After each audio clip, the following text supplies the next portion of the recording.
Welcome to Beyond the Headlines. I am Stephenson, Worme, your presenter. It's always nice to have you on board with us, and so we welcome you wherever you are, whether you're listening in the diaspora, regionally, or just locally. We want to invite you and hope that you enjoy our program tonight. Well, you know what? The carnival is all over, and for many individuals, they're now hit with realities, as the case may be. Tonight we're going to be looking at rising costs of living, and we'll be looking at the causes, impact, and measures. That's a very important subject matter that we'll be looking at tonight, and a little later on we will in fact open up the lines so that you can get involved, you can chime in and give us your thoughts about what's taking place globally, regionally, and more so, of course, here in Grenada. Let me quickly introduce my guests tonight. We were expecting 3, but one has been subtracted, not because we decided to do that, but whatever the case is, I think 3 is very much a good number, and they're good resource people here. To my immediate left, I've got Mr. Clive Hosten, who's the Acting General Manager of Grenlec. And we also have Mr. Emmanuel Duncan, who's President of the Grenada Chamber of Industry and Commerce. These two gentlemen are versed on the subject matter that we're going to be addressing here this evening. May I say welcome to both of you, sirs. Well, thank you very much. Thank you. Thank you very much. It's a pleasure to be on the program. Now, let me ask, can we say indeed that cost of living is on the rise? And I will add the word significantly globally. What's your thoughts? Let's hear what you have observed and what you have heard happening. Let's take you first tonight, Mr. Hosten. Is it on the rise? Significantly? It's on the rise. I mean, basically we see this as an energy crisis. Okay, it's affecting the whole world. Mm-hmm. It's not just Grenada, the region, it's developing countries. Fuel has reached astronomical levels. Okay, our August fuel charge was the highest it's ever been, at 85 cents. Prior to that, in 2008, it was 80 cents. Okay, so the increasing cost of fuel, okay, it's having major impacts, okay, on everything, okay, cost of living, standard of living, the things that we do, and to just go back a bit, you know, from COVID, right? We look at COVID, we see that, you know, the fuel charge, basically, our fuel prices had basically dropped. And when it comes to fuel prices, you're basically looking at supply and demand. Okay, yeah. If you've got more supply than demand, okay, your fuel price drops. If your demand is more, okay, than your supply, okay, fuel prices increases. At the time of COVID, there was a drop in demand, okay, there was lockdown, people wasn't moving around, fuel prices dropped. 2021, okay, we start seeing the reverse. The vaccine came on the scene, people started to move around, air travel came back, tourism started, the economy started to turn and improve, and fuel prices started to increase. And you know what we saw basically, so our fuel charge basically in January 2021 was like 28 cents. In December, okay, it moved to 48 cents. Okay, you know, continuously increasing. And it was at that point basically that, you know, based on discussions, that our non-fuel charge, okay, there was an adjustment there, okay, to reduce it by 25%, okay, so that it could ease the burden, okay, on customers. It so happened come 2022, fuel prices start to increase at, you know, significant levels. Okay, move from 50 to now 85 cents. So that 25% reduction that we did on the non-fuel, whereas it looked good at that time. Right now, it's something that is having a serious impact on the company. Okay, and it just means that, you know, energy prices are high. Okay, and you know, it's having a major impact on customers. But it is a harsh reality. Do you think, in fact, that our people are educated enough, or rather informed enough, as to regards exactly what's taking place globally?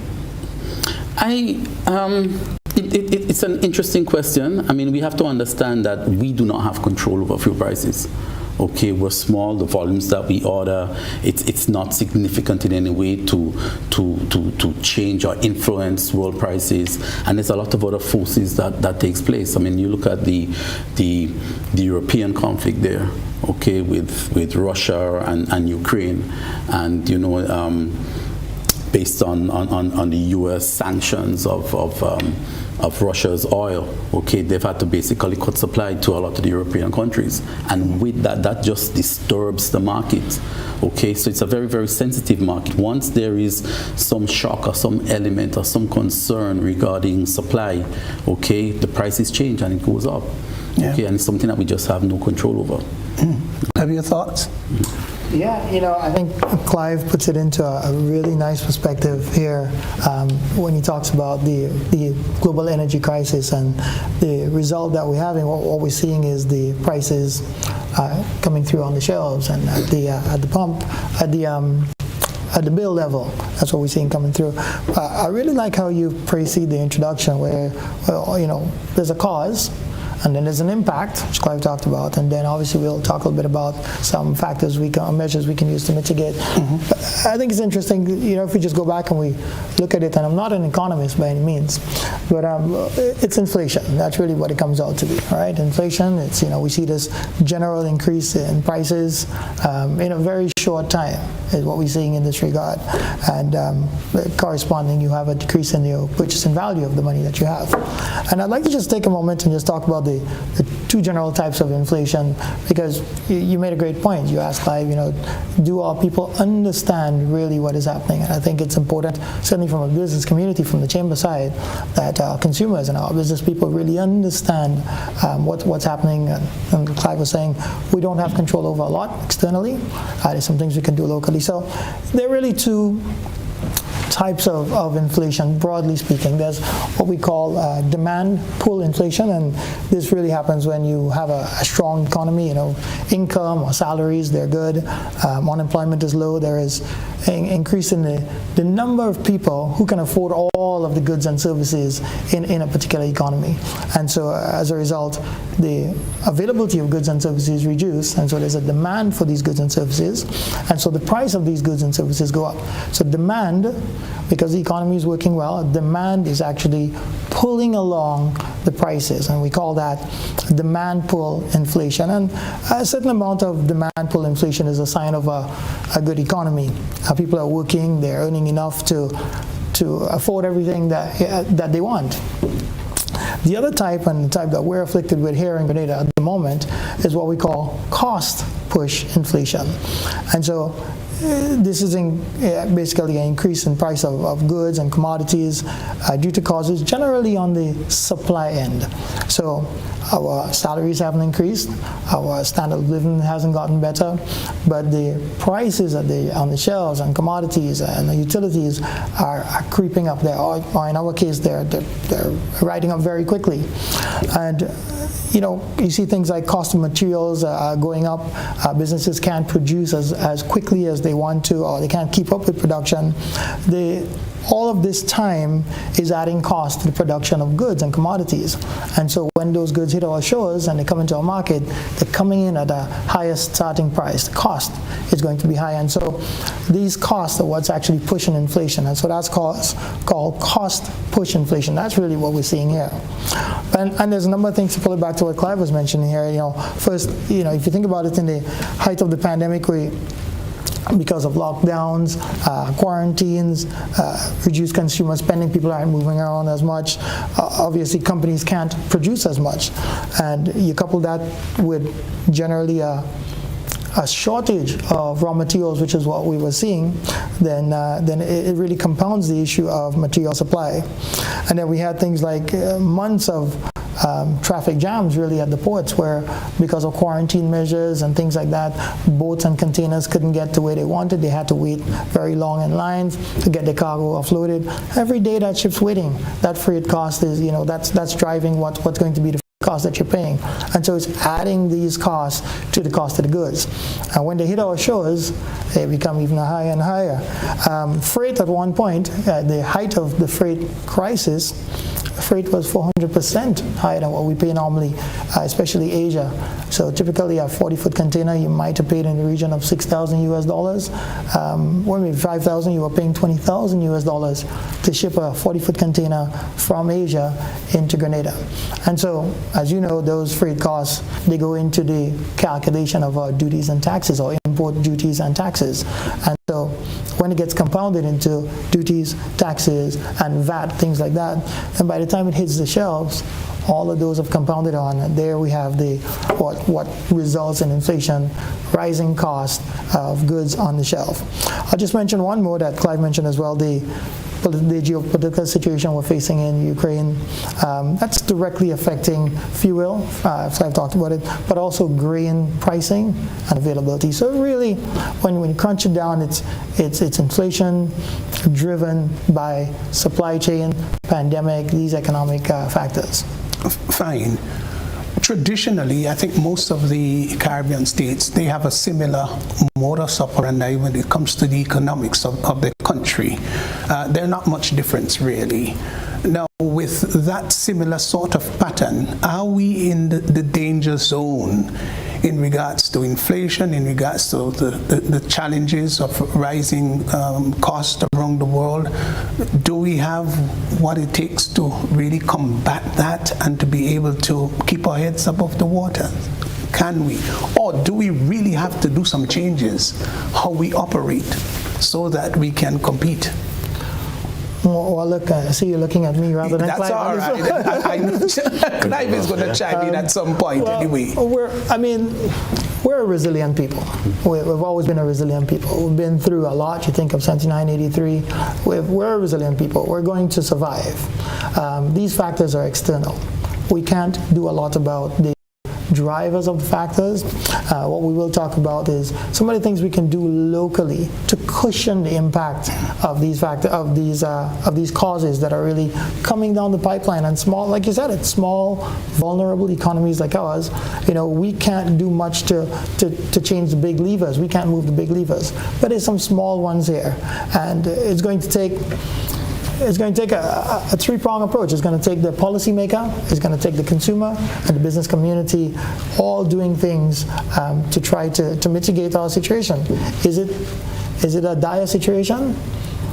Certainly, the way things are going with the energy crisis, it is a difficult situation, and one we needed to address many months ago.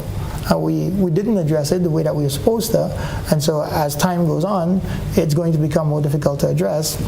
So we have some opportunities now.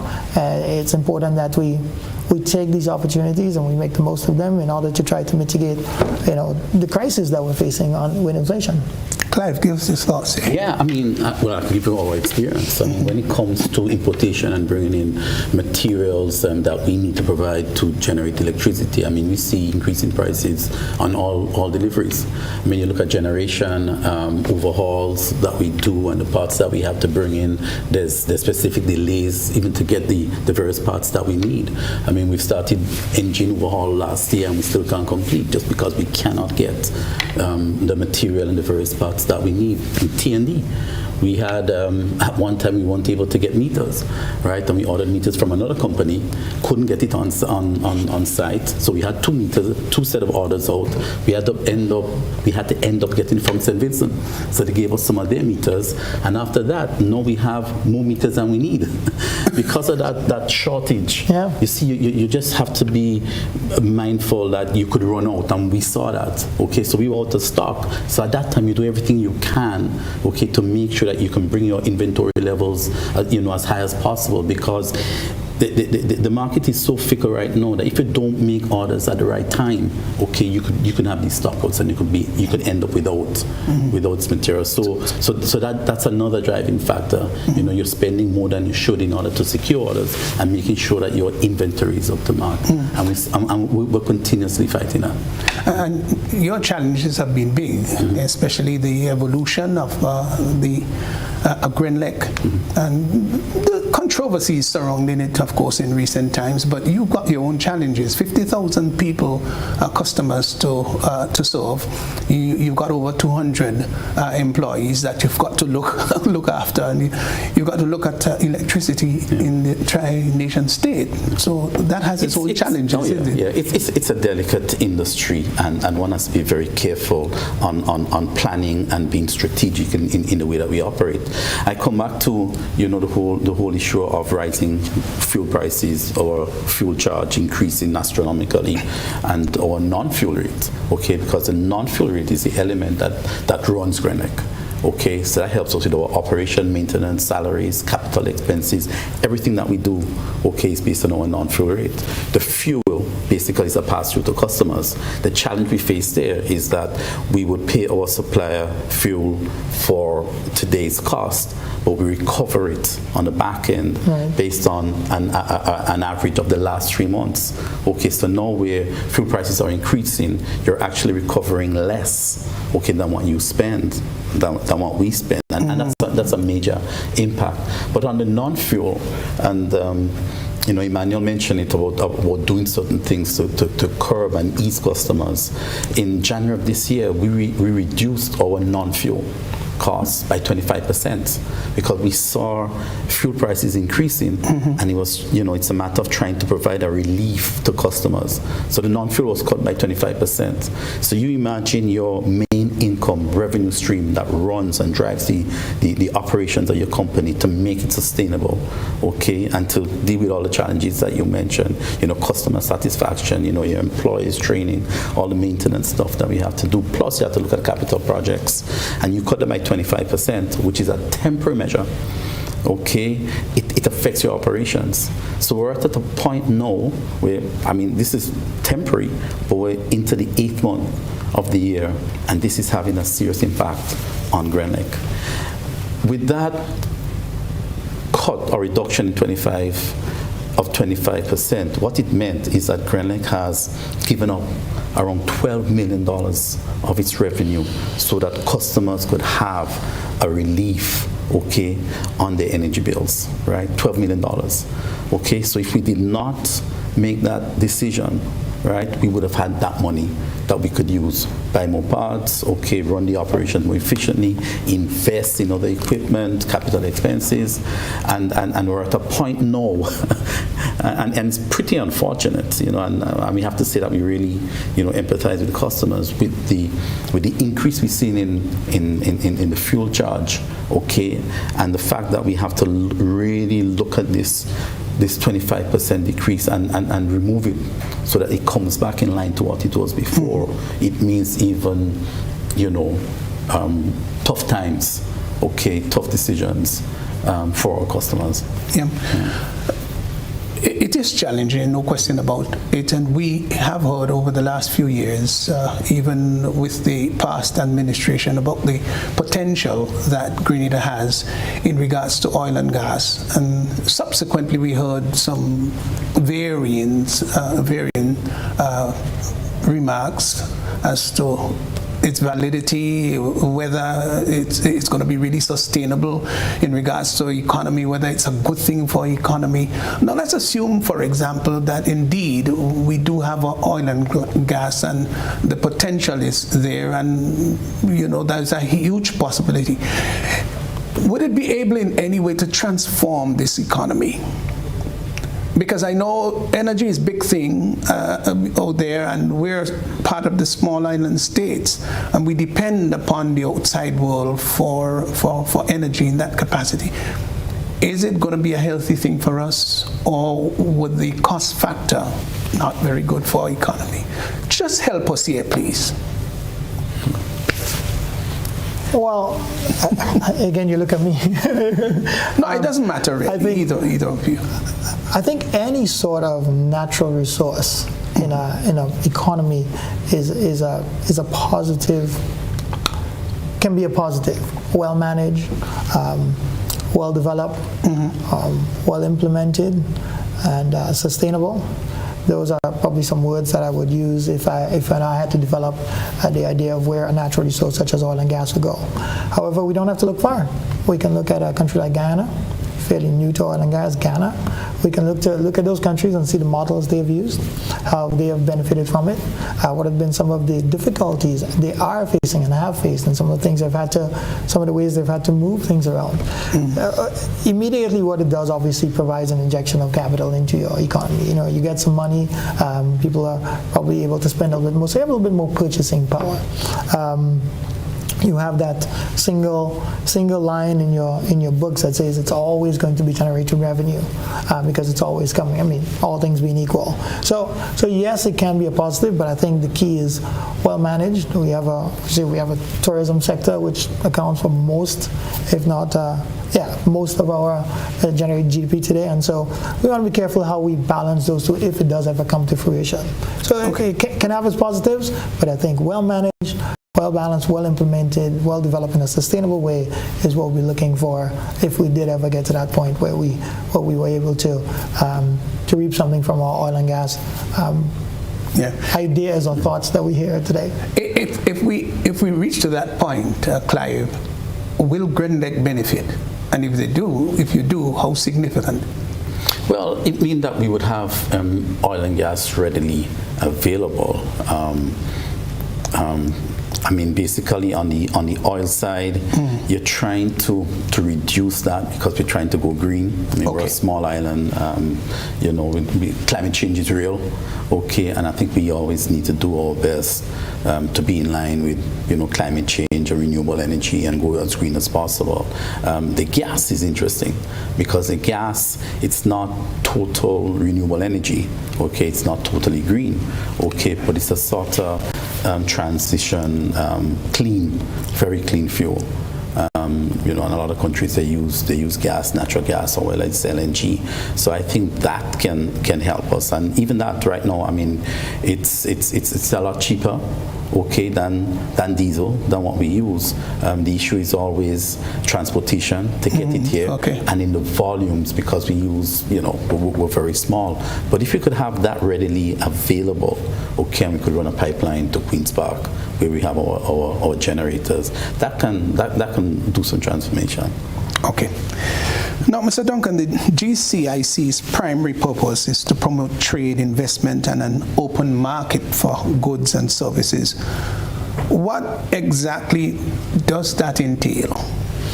Well, when you think about the Grenada Chamber of Industry and Commerce, I mean, I suppose I will put it into maybe three points really. One is connecting resources. So we would connect resources from various businesses, organizations, stakeholders together. That would be one. The second point would really be providing input into stakeholder type consultations, things like the national budget, interacting with foreign organizations, NGOs, things like United Nations, World Bank, IMF, providing a private sector positioning. That's really what's important. What's the private sector position on this issue? How does this affect the private sector? Being able to provide that input into these processes, really in a way that ensures that the private sector view is heard, one, but it also goes into the process in a meaningful way. And then thirdly, GCIC is really focused on advocacy.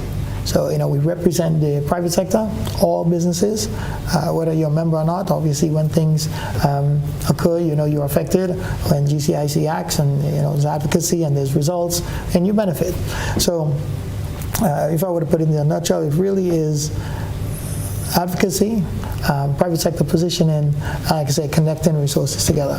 But if you don't mind, I wanted to just go back a moment to just talk about the impacts we are in a moment. Are we going to come back to that? We are going to come back to that, right? So really that's what the GCIC is about in Grenada, supporting the business community. I want to encourage businesses, small businesses, new businesses to take an opportunity to have a discussion with us at the GCIC, at the Secretariat. Join the Chamber. There's always value in numbers. Remember, the Chamber isn't an organization that simply operates on its own. It's the people, business owners, that contribute to the chamber in the time, they volunteer, so that we can hear issues. You have to bring your issues to the table. We can provide input to the government to ensure that the private sector voice is heard, and the positioning and messaging of the private sector is well understood. And do you find good relationship, good connectivity with your members? Absolutely. I mean, the members drive the organization in so many ways. We have a number of stakeholders. One, obviously, our members, and then there's the government, the policymaker. Really important to have those two connected together in a meaningful way, continually, because things are changing. We're talking about the fact that we're experiencing inflation at the moment, and so when these external things, when the external factors and the shocks drive through, we must be able to have that conversation. We must be able to sit together to discuss the means of how we're going to combat these things. And so it's really important as a representative organization for the private sector that we have close relationships, not only with our members, but with the policymaker. Right, and your relationship in regards to the government, have you found that smooth? Has it been very engaging? Are you satisfied? Well, look, there are a number of things. Most of the time what you will find is, like I said, there are three things. There's connecting resources, which is fine. We connect different resources together. There's private sector positioning and messaging, let's say. And that's not too difficult. We're providing inputs into things like the national budget, IMF visits, things like that, Sustainable Development Plan, Grenada 2020. We provide inputs into things like that. When it comes to advocacy, it's a little different. Mm-hmm. You can think of private sector positioning as probably a proactive measure. You see something down there, you see a situation developing, or you're thinking about a particular framework, and so you can give some input and you can see how it'll affect you, so it doesn't affect you negatively. Advocacy, I think of more possibly as a reactive measure. So something has happened, it has shifted how the private sector is operating, it affects the private sector in a way, and so you have to go to the policymaker and say, look, we need to make some changes here, or we propose that you do this, or we propose that we work together to do that. We're on two different sides. We have to diplomatically work together for a solution that benefits all, not just the private sector. We're consumers as well. This is our country. And so that can be a little bit more challenging, but I've always found it fully engaging, exciting in many ways. And I think, with the new administration coming on just a few months ago, you might have seen we've had an engagement at the Chamber. We had our private sector luncheon. We invited the Prime Minister. He came in, he was able to engage the private sector, which I thought was very rewarding, trend-setting in some ways. We've already had engagement with various government ministers. So yes, we've had good traction so far. We look forward to it being very fruitful, especially in this environment we're in at the moment. Well, that's really exciting news, and we hope that this is not just a one-off thing, so to speak. But it certainly won't be. But I mean, the relationship, we hope that it would get stronger and stronger, because it is for all of us. It's for Grenada, it's for economy, and it's for the development of the country as a whole. So I hope that there is that nice, good, continued relationship. Well, at this juncture, we're going to take a break, and after we come back, we're going to look at the cost of living in Grenada now as it stands, and we'll give you some information. We'll be right back. And don't forget, at some point, we're going to be opening up the line so that you can call and give us your thoughts. We'll be right back.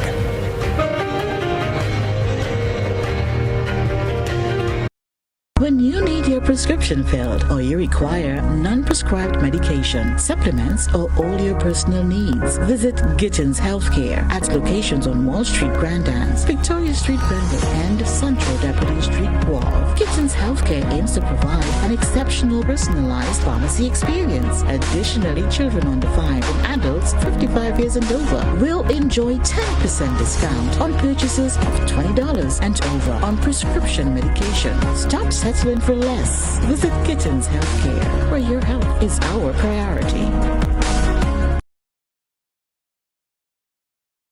Total is one of the world's largest oil companies with a top quality line of lubricants. Total Lubricants has a full product line from passenger cars, motorcycle, heavy industrial equipment, mining, trucking, agriculture, and manufacturing machines and vehicles. Total Lubricants, winning championships in motorsports, including Formula One and World Rally Championships. Total Lubricants are available at all Rubis service stations, leading automotive shops, and distributed by Huggins. If there was ever a time to keep and stay healthy, it's now. We at Hills and Valley are here to help you take deliberate steps to maintain your health. We stayed true to maintaining the most comprehensive rates while stocking the widest range of medicines and health devices, including personal protective equipment. There are so many benefits shopping with us. You get great savings through discounts for senior citizens and reward cards for loyal customers. Ask about owning yours today. Visit us at Halifax and Grenville Street, St. George, Jubilee Street opposite the Grenville Bus Terminal, and at Hillsborough, Carriacou. Our wholesale distribution on Halifax Street also stocks the widest range of pharmaceuticals. We are with you on the hills and in the valleys. We are Hills and Valley Pharmacy. How did you get your electricity bill to be so low? For one, we size our transformers just for what we need, and we unplug transformers, chargers, and other devices when they're not in use. We also replaced our light bulbs with LEDs. I even replaced the seal on my refrigerator door to keep the cold air in. How do you know if it is working? We pay attention to the usage history table. Over time, our average usage has decreased. Grenlec, energizing our Grenada.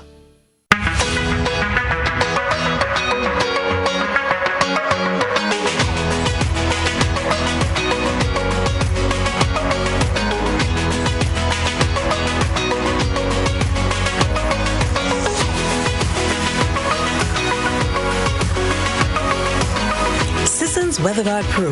For every project, there's only one Pro.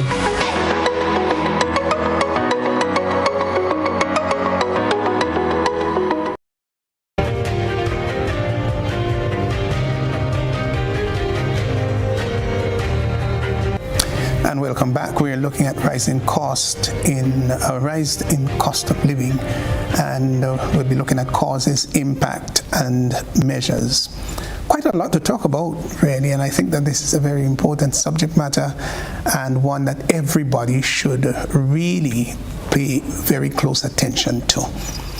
Now, we've been doing a bit of research, and it says that the average cost of living in Grenada for a family of four is $3,800. We're talking EC here. Don't let your heart be troubled. It's not US dollars here.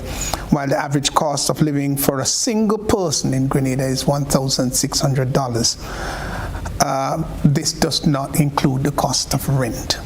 Now, that figure has made me become a little concerned. $3,800 for a family of four, $1,600 for a single person, and both estimates do not include rent.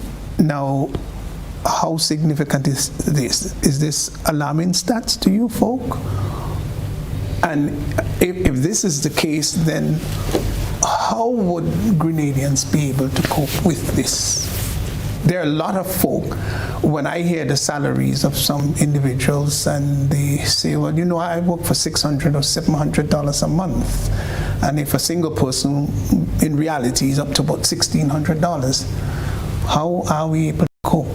I know that's what we're going to talk a bit about that, but isn't that some measure of concern for us in Grenada? Of course it's concerning. It's the reason that we're talking about it. Is the reason why consumers are talking to businesses. It's a major issue. If salaries are not moving, it's back to the inflation discussion we had at the beginning. So costs are being pushed up, salaries are not moving, then we come what we call the A&A, affordability and availability. And I'll break this down into consumers and businesses. I'll take it separately. If you think about the consumer, first of all, now not everybody's going to be affected by inflation rising. You have some people who are at a salary scale who can afford pretty much what they want. Understood. Right? But for the vast majority of people, as prices increase, there's continuous pressure. Remember, we're carrying, like you said, that doesn't include rent. We're also carrying possibly a loan, maybe a credit card. We have something we're paying off. We have different things that we're carrying. We have medical, we have insurance, things like that we're carrying as well. What we're seeing, to add to the numbers that you just provided, we're seeing increases on the prices in just about on the shelf in the supermarkets, right? And average, we're talking about from the time the pandemic hit to where we are today, somewhere in the region of 40 to 50% on average price increase. And that's been driven primarily by that increased freight. Like we talked about, that freight goes into the cost of the goods, and then your duties and your VAT and your charges at customs are calculated on the cost plus the freight plus the insurance. So the higher that freight, the higher the cost of the goods, higher it's going to be when it gets to the shelf.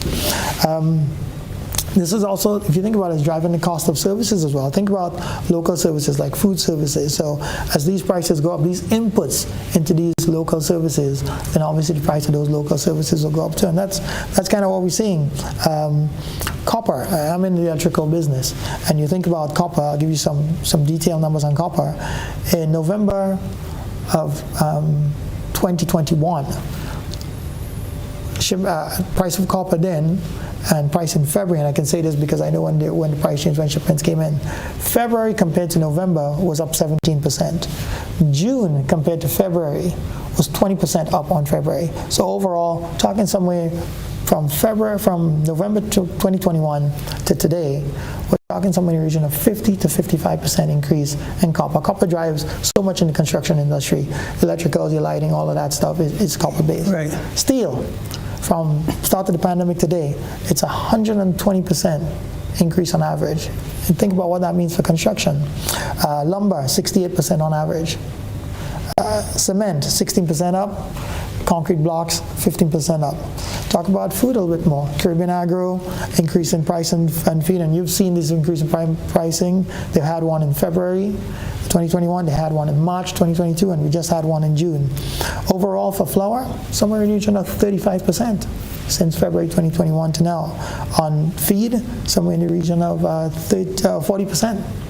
That's the price increase that we're seeing. And so those going through, we're seeing them coming through on the other side. Think about somebody who makes pastries, a small business, goes around tells. These inputs are driving up, and so the cost of those items being manufactured or made locally, those are going up as well. Poultry, prices going up in the supermarket. There's also something else that's in the impact. We hear this word shrinkflation. Now, if you've heard it, what it means is that it's a mitigating factor manufacturers use. So you might have bought a 64-ounce can or box of orange juice for $20, and you go to the supermarket and you see a box and it's $20, you pick it up and you go home and you realize there's 52 ounces in the box, simply a smaller packaging. It's called shrinkflation. It's not illegal, it's not fraudulent by any way, but it is a method that manufacturers use to mitigate things like what we're experiencing today. What else? Investments, savings. As inflation keeps on going, then what we'll see is our savings, our investments, those are being eroded. The purchasing value of money is going to be eroded. And then we think also of a country like ours, many other Caribbean islands, who depend on remittances from our family and so on abroad to come in. As COVID, as these external shocks come through, those remittances might be under pressure. We may not receive it as well. So we don't have you're talking about $1,600 for a single person, but that person might have been relying on $500 to come through every month to pay grandma's phone bill. If that $500 is not coming through, we then have to dip into that $1,600. So yes, it's a very concerning situation we're in. The impact of what we're seeing on consumers, it's something that needs awareness, which is what we're doing here, and more people need to understand it's not a locally driven price increases we're seeing. These are external shocks, but they're manifesting themselves in these ways. I can just talk about business quickly for a moment. I'll give you some quick numbers we picked up, and these are US numbers I wanted to share with you. 40% in a survey recently done, 47% of businesses report that their profit margin has decreased due to inflation from the beginning of the pandemic to now. 47% of businesses. The 37% of small business owners, they're concerned that inflation will hurt their business. What does that mean? It means that we'll get to a point where we simply, the pressures on cash flow of purchasing, we just can't afford to keep the businesses running. Just about the same amount, 37% of customers have complained about prices at businesses. Now in Grenada, that's probably a lot higher. I run a business, everybody complains about pricing. Everyone you talk to complains about pricing at the supermarkets. In every store you go into, things have gotten so expensive. One of my employees said to me today, he said, look, Emmanuel, flour used to be $3 something, now it's $5 something. That's almost 100% increase. And I was, it's interesting to talk to people who are consumers. They're complaining about it because it is affecting their ability to spend. It's affecting their disposable income. As you see these supply chain issues coming through, you see this higher cost of goods, as we discussed, this higher freight and these supply chain delays and so on, they're just translating into higher landing costs. And for the businesses, like I was saying, he has to buy meters from Stephenson. He has 2 orders that haven't come in. It means pressures on your cash flow. Cash flow is the lifeblood of your business. And so if you're not managing cash flow, your business is eventually going to run out. You run out of blood and it's over, right? What are businesses facing? Well, if you don't have cash flow, you can't buy in large quantities. So as these prices go up from our suppliers, you don't have enough cash to buy in those larger quantities. If you can't buy in the larger quantities, you don't have purchasing power. So if the next price break is at 100 units, but you can only afford 80, then you have to pay the higher price because it's a step system. You think about the ability to grow your business. If you can't purchase inventory, if you can't if you don't have the cash flow to make the adjustments, then you can't grow your business. You can't expand your business. If you can't, then it's difficult to just keep on. You can't just keep the same modus operandi. You need to make adjustments in order to try to manage. What about new businesses? Difficult for new businesses to start in a high-cost environment. You have existing businesses and you're trying to start a new business, maybe in the same line. It's very difficult in this environment. If we don't have new businesses starting, think about it, small businesses are the engine of our economy. And so if we don't have businesses operating and doing well, then the whole part of the economy isn't going to boil the way we want it to. And if new businesses are not starting and existing businesses are not growing, then that's only going to drive unemployment. Right. We have 2,000 kids who are coming out of school. If businesses aren't performing and can't grow, then we can't hire them. We can't expand. And so it's really important to understand how these blocks are going to one into the other, almost like a domino effect, right? And you're going to see this happening if we don't do something. And if you just think about the hotel sector, I like to talk about the hotel sector a lot. I have no experience in the hotel sector, but I like to talk about it one. They're competing globally for that room. You have a visitor coming to Grenada, could have gone to any other country. I mean, we have the US and the UK and Europe and so on, but they're competing globally. Those freight costs that we're talking about, those import taxes, that increased cost of consumables, food, beverages, and consumables that the guests are going to use, those are going to be higher. And so that the competitive room rate that you have, the cost of managing the guests, of accommodating guests, is increasing, and so your margins are decreasing. And so maybe you can't generate the plant you want to, maybe you can't make the investment you wanted to refurbish your rooms, maybe you can't hire as many people as you want to, and so you start to see things like quality standards start to wane. And so it's a really difficult dynamic that you need to be managing as a business owner, especially in the hotel sector. Bank moratoriums. We talked about bank moratoriums, when we kind of came back out to business. These are from the no revenue periods. And so these are additional financial costs that all of these businesses are going to have to bear now. These bank moratoriums, they weren't free. Yes, they were the measure that we needed at the time. Well, and sounded a bit attractive too. Only for many customers to realize, oh no, this was much more challenging and they're much more involved than just saying, hey, we're going to give you a break for a couple of months. Yes, and you have to understand it from the bank's position too. The bank can't simply hand it out. There's a cost to using capital, and so when you have a facility, a loan facility, and you expect repayment in a certain amount of time. Remember, operating cost of the bank comes out of that interest and those things that you're paying as you pay your loan. If you're not paying it, then that's a cost the bank is accumulating, the financial institution. And so while moratoriums were the right thing to do at the time, or as consumers, businesses, we needed to minimize the length of time, and we need to act quickly as possible to try to get those finance costs under control, because those finance costs, they eat into your day-to-day operational costs, right? And so, like you said, you come back to the $1,600. If that's all you're collecting, then all of these costs are compounding and they're eating into that $1,600. It means you have very little disposable income left to live. That's correct. So, I was just saying, it's tough times for everybody. And as you mentioned, the blocks and how it's all connected. I mean, you look at the cost of living in other countries, developed countries, whether it's the UK and the US. I mean, they've got increased cost of living and increased prices there. I mean, things on the shelf, commodities, services, fuel at the pumps. Okay, in both the UK and the US has been increasing rapidly. In the UK, in terms of electricity costs, they expect it to increase as they enter the winter season. Okay, and there was a statement saying that some people might have to choose, what they eat and how many times they eat in relation to keeping their building and their apartment warm coming for the upcoming winter season. So this is not just in Grenada, it's worldwide.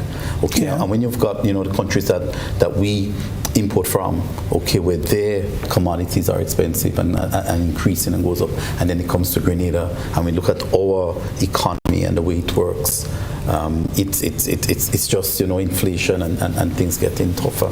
And with all this, the link with fuel, it's amazing that nearly all the things that we speak about have a linkage with fuel in one way or another. From production, transportation, there's all this link, and I think it's definitely tough times ahead.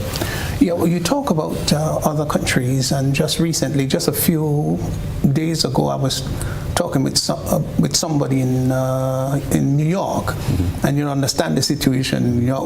It's not like us. We do feel a bit of warmth. We can go outside, sit under a mango tree, or sit under the house, as the case may be, and you feel a little bit refreshed. And she was saying to me, "Look, I'm very hot in here, but I can't really afford to put the AC on because it means that my bill is going to go up. So I am prepared to stay in this very heated condition." And quite frankly, for people who go to New York during the summer, something that I have decided that I won't do, except it's extraordinarily necessary. I stay away from it because the humidity would kill you up there. It's not easy. But just coming right back home, there are people obviously who would want to get into small businesses. They want to start a business. They want to do something that would enhance their own personal financial situation. And they find it so very difficult to start off, because one of the number one concern is the fact that, look, I've got to pay so much for electricity. And I understand that it is not just a Grenada issue, it's global, it's regional. But should that really dissuade anybody from getting into wanting to do something in regards to small business? No, I mean, I think there's a lot of opportunities out there, and it's all a matter of approach, planning, doing your business plan, doing your market research, and making sure that you have a solid business foundation. And when it comes to electricity, I mean, one of the important areas is efficiency, and having equipment which are efficient and modern, whether it's lighting, LED, refrigeration, air conditioning with inverter type, control units. These type of equipment makes a difference. So apart from the type of equipment that you use, the energy conservation matters or issues are practices is another way. Another thing businesses and a lot of people tend to use is transformers. Okay, apparently a lot of the equipment is 110. Okay, our voltage is 220. Okay, but the equipment side is 110. So a transformer is used to step down the voltage to 110, and that in itself is an additional appliance. Now, I want to ask you something, because recently I was talking to my brother-in-law from New York, who is an electrician. Yeah. And one of the things he pointed out, and he was asking me, and I said, well, I'm a novice. In the first place, I don't hang around electricity too much because I'm a real coward when it comes to that. And I don't blame you. You can't see it coming, right? That's correct. I don't blame you at all. That's correct. But he was talking about the 110 versus 220 situation. I think in Trinidad and Tobago we've got 110. Here in Grenada and most of the Caribbean countries have got 220, and he was sharing with me that how more viable it is to use 110 versus 220. Anything you can help me about? And all listeners? It's a lower voltage, okay, compared to 240. Good. Okay. So if Grenada were 110 rather than 220, would it have been of any economic benefit? Would we have benefited in any way? Is there anything different? It's an interesting question, but I don't think so. No. The lower the voltage, the higher current. Okay, so you would need larger wires. Yeah, your wires, your conductor sizes will be bigger, and even from Grenlec. Okay, the wire that goes to the house would have to be bigger. Okay, so it's just a different design, a different system. The UK system is 240, and that's what we use. So with that, you have smaller currents to deal with. As opposed to it's neither here nor there. You think? I don't think so. I mean, well, Emmanuel, you're involved. I mean, when it comes to equipment, you can get 240 voltage equipment, similar in part to 110. And nowadays, a lot of electronic equipment, they've got the auto voltage range. Yeah. Okay, where it, between 80 and up to 240. You can operate comfortably on those voltages. But the point I'm making is that because our input voltage or domestic supply voltage is 240 volts, or nominal it's 230. Okay, I think trying to use equipment that falls within that bracket is ideal and a lot better, okay, than getting or purchasing 110 equipment where you have to use a transformer, okay, which is an additional equipment, okay, and will consume electricity. Okay, so when people, for example, think, that they've got the transformer, they can plug into the transformer to use whatever utilities they got there, it doesn't really benefit them, does it? Well, not for me. Yeah, and I think Clive is spot on here, right? So the two systems, the 110 and 220, not much between them. Maybe the 110 has a few more flexibilities in the way it's applied. You have the two 110s and the 220. You can get 110 and 220 out of it, technically. But not much. Maybe there's some increased cost of transmission on the 110 side. You talked about conductor sizes. Possibly the economic benefit would be our geographic location, our proximity to the United States, where all the appliances are 110. So if we were a 110 country, we could run all those appliances on 110 comfortably, then that would possibly be the benefit. You think about the UK market, where our 230 volts appliances like washers, dryers, refrigerators, and so on come from. That's a market that has a higher price bearance in a lot of ways, and so you would find those appliances a little bit more than the American 110 volts counterpart. So that would be, if we were a 110 country, that would probably be our geographic location could work to our benefit. And of course, it's too late to change now. Well, it's never too late to do I'm just asking. Well, I'll leave that to you. It will take quite a bit to change. It will take quite a bit to change. In terms of transformers, metering, supply cable. And every household will have to have some changes. Yes. Yeah, tremendous.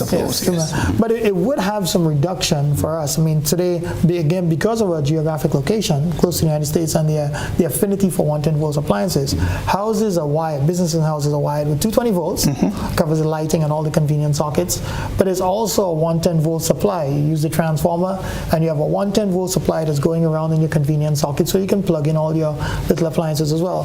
So we have two sets of wiring really happening in a normal residential house that has 110 and 220 volts.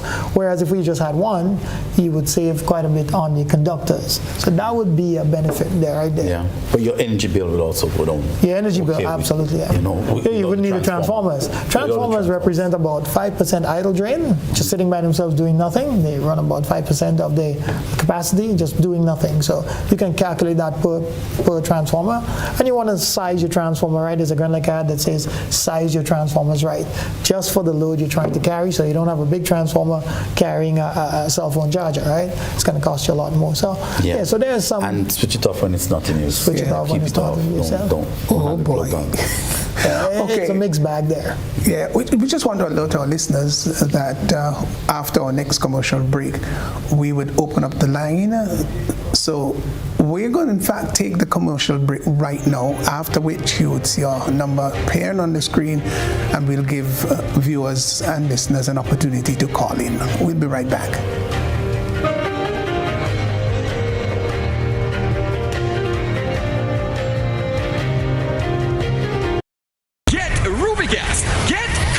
Rubigas, clean, safe, and reliable LPG is the perfect solution for your commercial and everyday needs. For cooking at home or barbecuing, choose Rubigas LPG cylinders. Available in a variety of sizes from 20 to 100 pound cylinders. Rubigas LPG, clean, safe, reliable. Are you cooking with Rubigas? Get Rubis, get going. When a loved one passes on, we all need the comfort, support, and guidance of a trusted friend. You can rely on LaCour Brothers Funeral Home. We provide a personalized professional service that exceeds all expectations. Our dedicated staff responds to your every need with the greatest detail, ensuring affordability with a variety of options. Our upgraded state-of-the-art facilities, spacious air-conditioned chapel with live internet streaming, a modern, environmentally safe crematorium, the only of its kind on island, private viewing spaces, large on-site repast center, a modern transportation fleet. Join our burial society today and make personalized arrangements for that final moment as you prepare to enter your loved one into eternal rest. Visit or call LaCour Brothers Funeral Home and select a package that brings added comfort to the entire family. LaCour Brothers Funeral Home and Burial Society, continuing a tradition of excellence.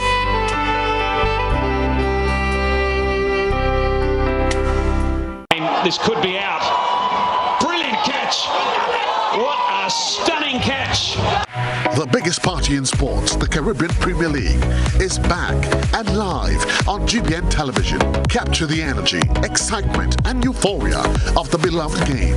34 matches, 6 teams, only one to be crowned champion. The action starts August 31st and runs until September 30th. Live on GBN television and K105.5 and 105.9. It's no carnival, but you will enjoy the mass. And you're kidding me! You are kidding me! Al-Sari chose...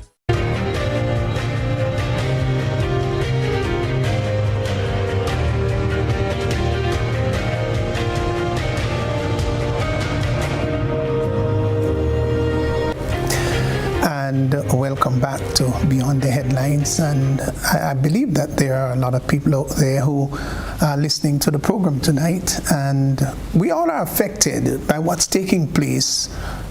I dare say not just in Grenada. What's taking place globally is affecting us, no question about that. And it is much more challenging these days to live with the economic challenges that we do face. So if you'd like to give us a call, please do that. The number is 440-1252. Let me just repeat that, 440-1252. The number is on the screen. Give us a call. We will, whatever discussion we have, we will just not abort it, but just halt it for a while and go right across to you. So give us a call. The line is open for our first call. Yeah, so let's go back and continue from where we left off. So we were talking about, I think we were going to jump into the measures, some of the measures. But before we go, I want to just raise two more impacts that this inflation, this price increases are having on our economy. One is, we talked about bank moratoriums, but I want to mention construction projects. As you know, construction is a... Okay, before you go much further, Emmanuel, we got a caller, so let's... I did promise to take the call. Sure. Caller, good evening. Thank you for calling. You're number one. Good afternoon, host and panelists. May I suggest to Grenlec they should do some more public education as it regards to energy usage, and in the process try to incorporate more solar approach to energy uses. In that way, I think a significant cost will be realized by both the public and Grenlec. Means that they would have more available generating capacity. That's just my 2 cents on the topic of, listening to you tonight. Just hang up and listen to your response. Yeah, Clive? Yeah, no, I agree. I mean, and I think you have to look at it from both sides. One is the appliance side, for example, lights. There's a lot of solar lights, and solar equipment, and I think that can make a difference, especially external lighting. Solar lights, I mean, that's something that could be used. And when it comes to solar for power generation, rooftop, or even ground mounts, I think there's a lot of benefits to that. I mean, presently, Grenlec is working with the PRC, the Public Utilities Regulator Commission, on rolling out renewables. And they've got several programs, one self-generator program and a small IPP program. For the self-generator program, there's residential and non-residential, and for the residential, you're allowed up to solar that could accommodate 120% of your consumption. Okay. So there are these programs in place, and we are working with the PRC on it. The larger program, the small IPP, customers could have up to 200 kW. Right, and right now we're working on PPAs, power purchase agreement, that would have, all conditions and the conditions, for this facility to interconnect to the grid. Okay, we have got another call on the line. Caller, thanks for holding. Good evening. Yes, good evening, sir. I want to add my voice to the contribution on the program. I listened to the gentleman talk about the voltage. Now, I think we should consider a dual voltage. The dual voltage one will cut down on a lot of fires we have in the country. Because we do not have an underwriter system in the country where we could keep track of the transformers that's coming in. A lot of the transformers that we're using are not suitable for the purpose of which is intended. Number one. Number two, the import. We bring in millions of dollars in transformers. And of course, the transformer being an inductor, it induces a voltage. That in itself, if you do away with that, it would lower the cost of usage on the utility company and the grid, one, and will save money. Number two, most of the Grenadians are living in North America, and they do have access to the 110 system, and it's not very difficult. We are talking about a 220 three-wire system rather than the 220 two-wire. It's a question of upgrading the service in the home. That would create employment for a lot of young people. So I think that should be considered. At least the service should be available for some people. And now that we have Grenlec, we should consider an underground system, especially in the cities. Now, the underground system would prevent us from huge costs in cases of hurricanes and extreme weather and all of that. I think those are some of the things that we have to consider. Now that we have Grenlec back in our control, we should consider upgrading the distribution system. Some of these lines are run in areas where it's prone to hurricane, high winds, and slides and all of that. I think those are some of the things. And lastly, we should consider solar energy. We have an abundance of sun in the country. We should encourage people to do wind and solar. That would complement the grid and it will cut down on the cost of fuel. Now, finally, in terms of the high cost of living, the freight charges have quadrupled worldwide, and I think government ought to look at the possibility of reducing on the CIF on freight at the port. That self would reduce on the basic commodity goods to the people on the bottom of the economic ladder. That can go a very long way. And we have to look at locally grown product. We got to resurrect the agriculture sector to cut down on the imports, so that could have serious benefits to the rural economy. There's lots more, but I want to stop there. Thank you. Thanks. We appreciate your contributions. Good evening. This evening. Yeah, quite a lot has been said. And I dare say they're great recommendations, aren't they?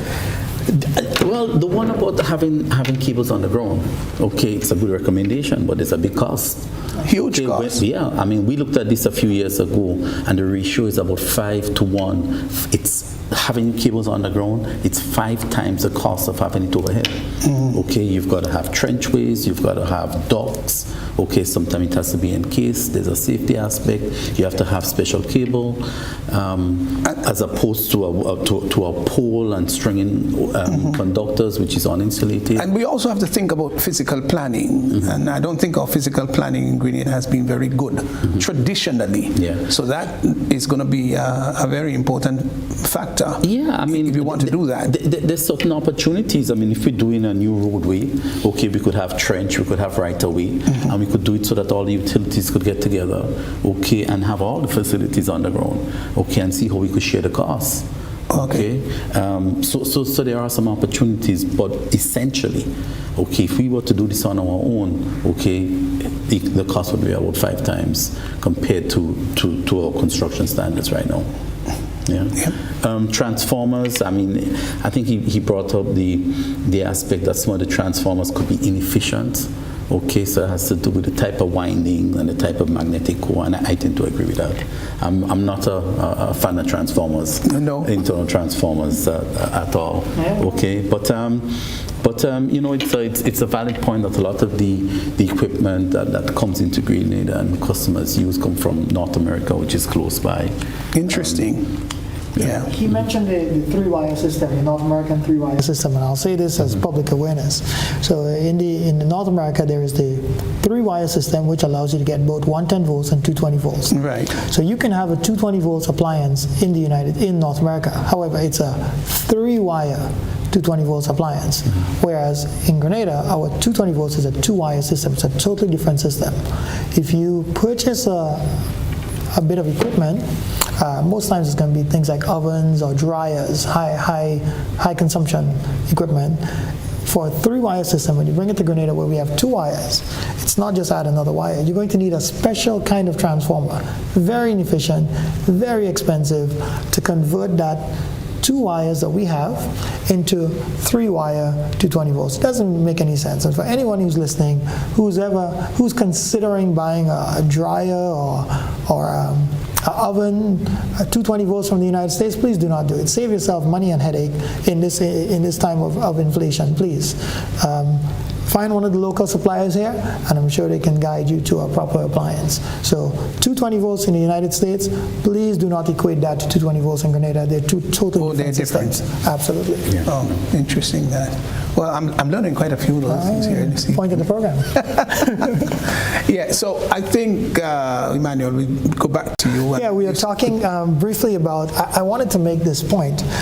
Construction, as we know, is a major employer in Grenada. Yes. And as inflation comes in, if you think about, let's just put a scenario. So we're constructing a home, or we're constructing some building or something. As you know, it takes a while, and we go through the plans. We get funding from a financial institution.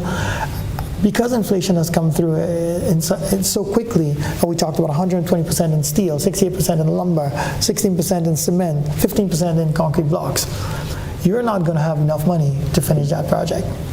Because what you planned up front 12, 18 months ago, the rising cost of the building materials, you're not going to be able to complete that project. What's going to happen?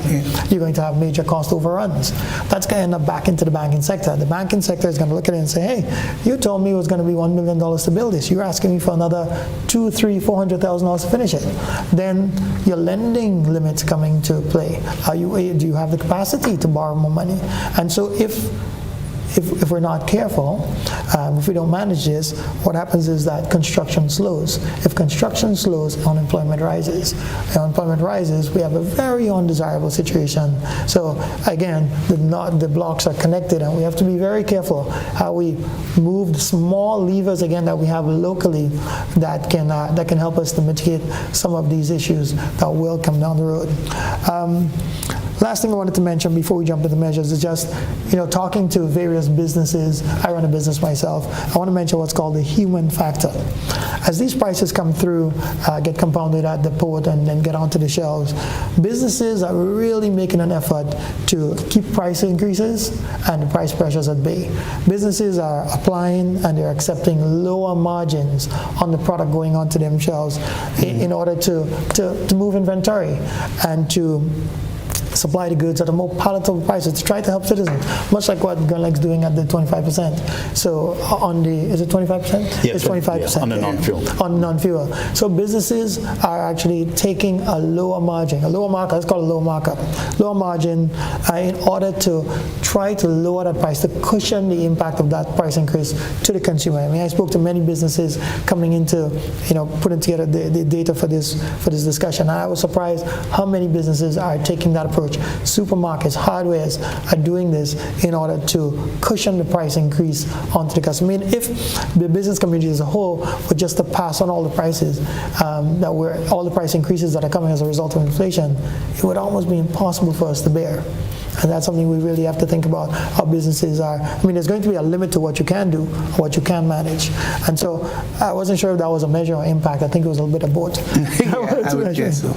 Yes. Talking about the impact, the measures, again, I wanted to say, as I said earlier, we have to have a three-point approach to this. It has to be the policymaker, the government, the administration, it has to be the business community, and it has to be the consumer. And together, many small things can make an impact. And this is what we have to do. I have a couple of them here. I'm gonna start with it's an overarching thought process. We can't continue in this idea that this is going to be over. We can't hold our breath for COVID to go away and the price to go. That's not going to happen. We don't know it's going to happen.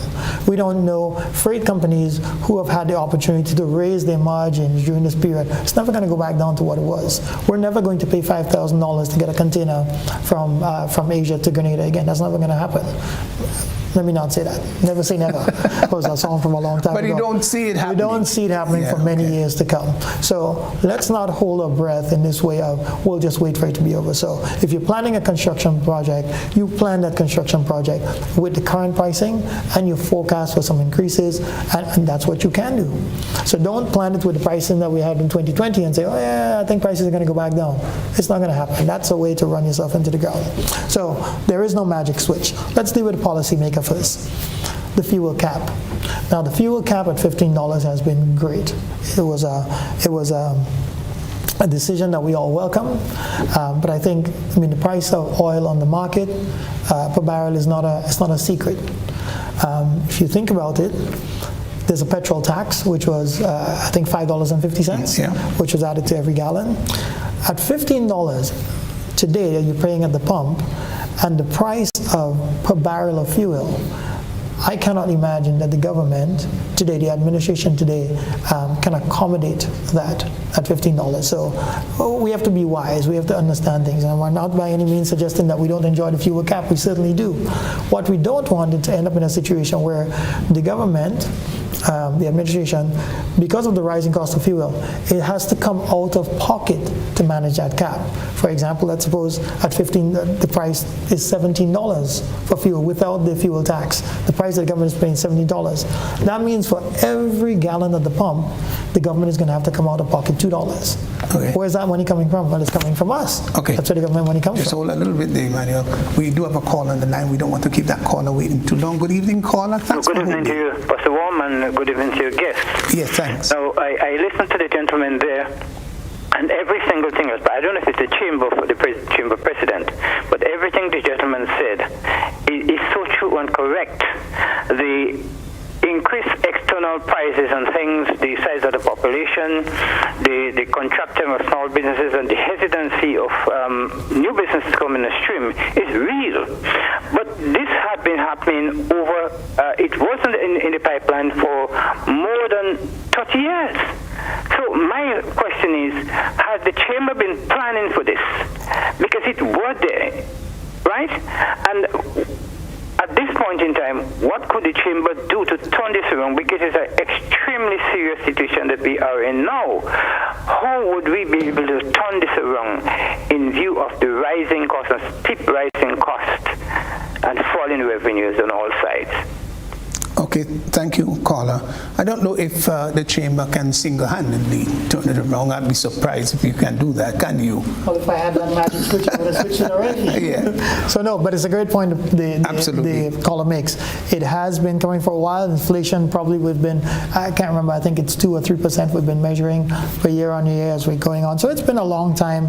What we've seen, like he said, is the steep rise because of the pandemic, what we've seen on the supply chain. What again, we go back to cost push inflation. The cost of the goods getting to us, that has risen steeply in a very short amount of time. What can businesses do? And when you think about the chamber, you think about businesses, and surely the chamber can advocate in this.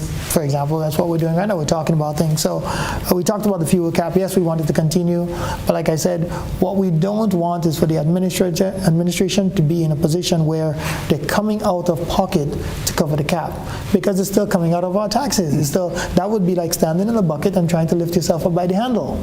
It would be the wrong thing. So what we would like is some transparency around it and say, look, the price of fuel is more than $15, then we're simply going to have to move. And maybe there is no petrol tax, but at least we're moving. The Grenlec subsidy, well, I think Clive talked about it quite a bit. It's a welcome cushioning impact. I don't know how long we can keep it on. And that's the question, how sustainable it is. Because I mean, even through the discussion, you know, it's come about that Grenlec is a capital intensive organization. It's capital intensive. We need money. Somebody just mentioned about having cables on the ground. Okay, that is our cost. Right. And where does that come from? It comes from the customer itself.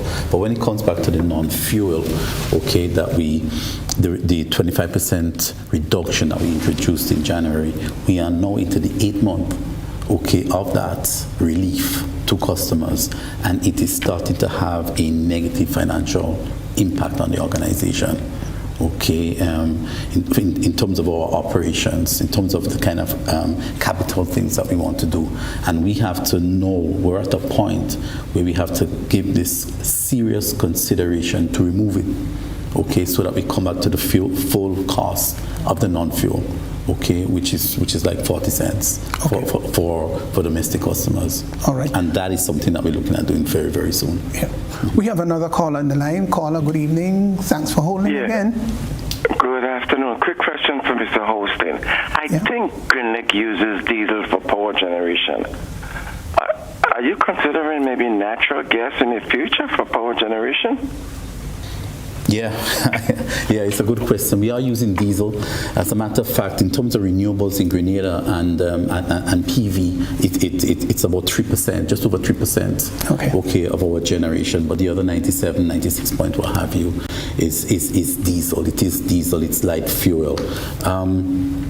We've looked at gas, LNG. Okay, one is that we would have to convert our engines, okay, to use natural gas. Okay, there's a big cost factor there. And the other thing with the conversion, based on the principle of the engines, is that there would be a reduced output of the engine. So engine is 8 megawatts, you convert it to natural gas, it will go down to about 6. Oh, wow. Okay, you get a reduction in capacity because of that. Gas is available. Okay, the issue with gas is transportation. It's getting it over here. Okay, it needs special vessel. It's liquefied. Okay, and when it gets here, okay, you need special equipment to make it gaseous so that it can go back into the engine. Ideally, it will be good. Okay, ideally, it would be good if we had a special facility on the port, okay, with tanks, okay, that would get filled and a pipeline coming to Grenlec. But based on our volume, okay, it means that to have that facility for natural gas, for LNG, will be very, very expensive. Okay. So the technologies that we've seen is having it in containers. Okay, so you have containers coming on a ship, maybe about 10 of them. They would go to the port, transport it to site, and we'd use about like 3 a day. Okay, but even that kind of logistic and that kind of supply chain is expensive.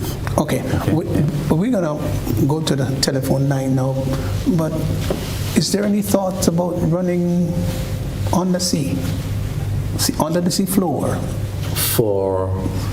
In regards to the gas, to the pipeline. It would have to come from Trinidad. Yeah. Okay. Would that be something economical? Technically. Okay, so we'll talk about that. Yeah. We'll talk about that. Let's go to the caller line. Caller, good evening. Good night to you, sir, and good night to the gentlemen. You take away a little bit out of my question. What I want to find out is what can Grenlec do to make electricity a little bit more cheaper for us? Because what I see is almost every month the bills are rising, and I'm not using any much more current, and the bills continue to rise. That's one. Two, the last government said that they were selling shares. We have not heard nothing about that again.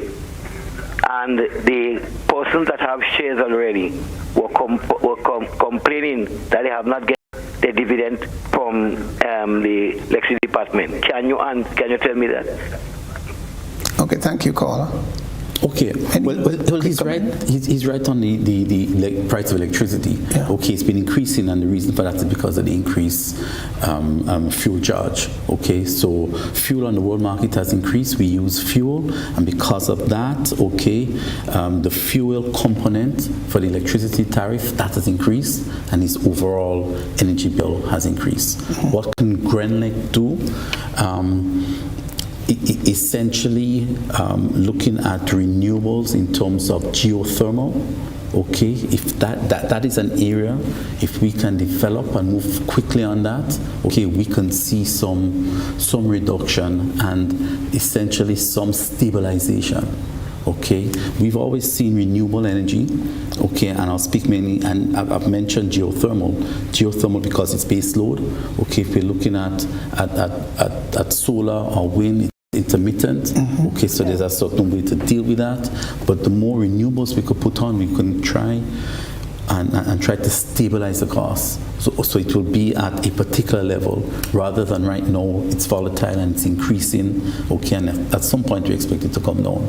But the more renewables that we could put on the system, especially baseload renewables, can help to stabilize electricity prices, and essentially at least it will be lower than what it is now.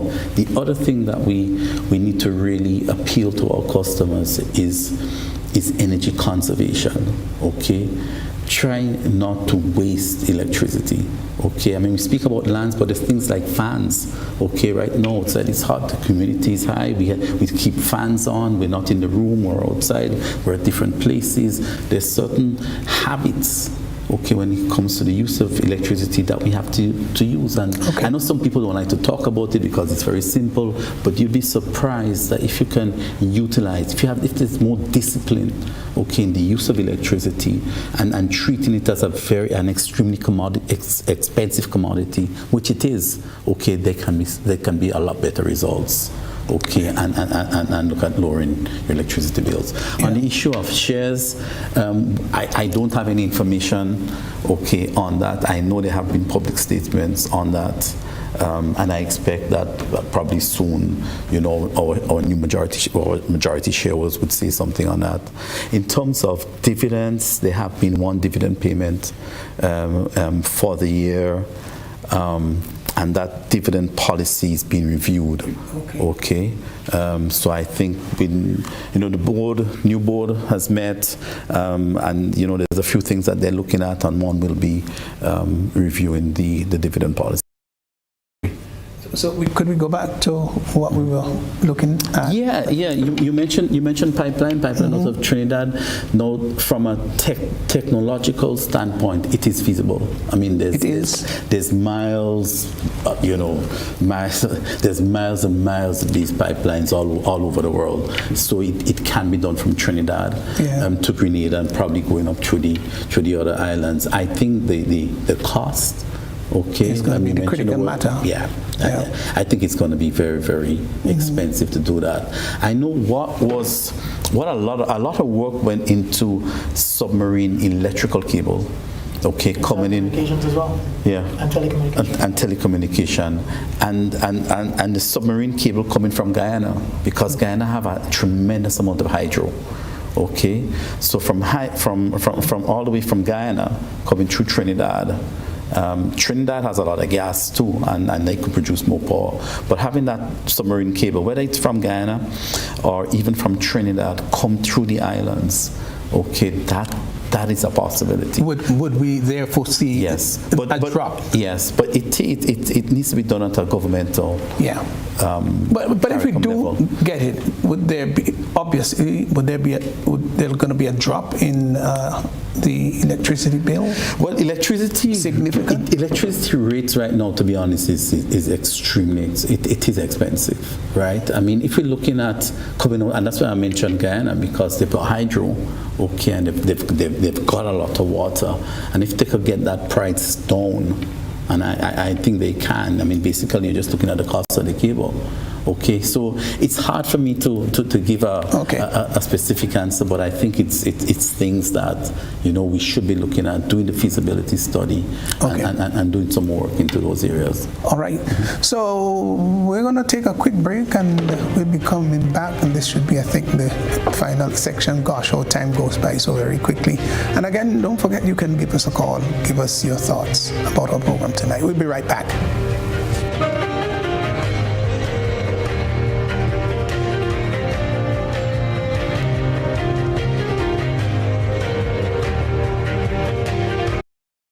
This could be out. Brilliant catch. What a stunning catch. The biggest party in sports, the Caribbean Premier League, is back and live on GBN television. Capture the energy, excitement, and euphoria of the beloved game.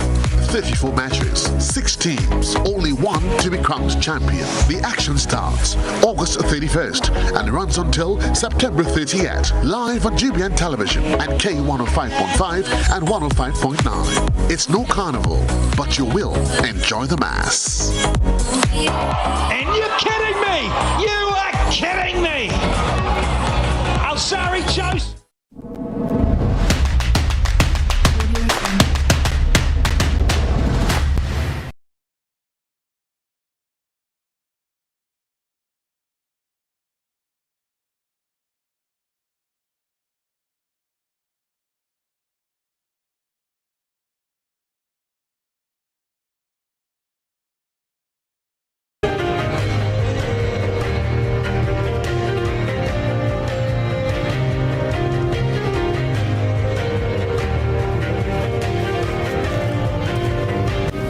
So we are, of course, back here, and we're looking at the rising cost of living in Grenada. And a lot of people are finding it very difficult to cope with it. It is a really traumatic time for many Grenadians.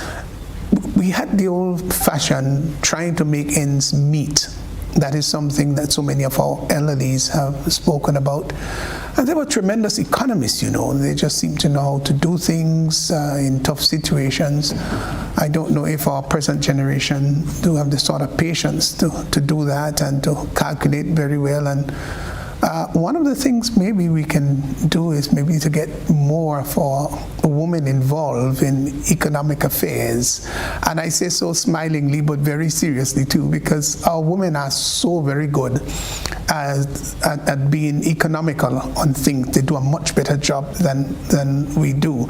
And maybe we're going to talk a little bit about that too. But if we men, not women, if we men do go to the grocery, for example, and we have a few items to pick up, we are not too very concerned about prices. We go, we pick the thing up, put it in the basket, go up to the cashier, we cash. They tell us it's $97.46. We take out a $100 bill, give it to the cashier. And what follows after, we take the change, push it into our pockets or wallets, as the case may be. Absolutely not. That's not how women do that. They're very different. They're much more meticulous, and what we would pay $97 for, they would probably get it for $85 or maybe even for less than that. So maybe it's a good thing, you know. Incorporate our women a little bit more, and they can certainly teach us a thing or two, can't they? Well, one of the things I would say on the consumer side that you can do, and we're talking about the women, as a measure, one, pay attention to what you're buying. Yeah, okay. Pay attention to what you're buying and what you're paying for it. You know, budgeting at this stage is very important. Back to that $1,600. That's it. You got $1,600 and you got to figure it out for the month. Remember we talked about shrinkflation?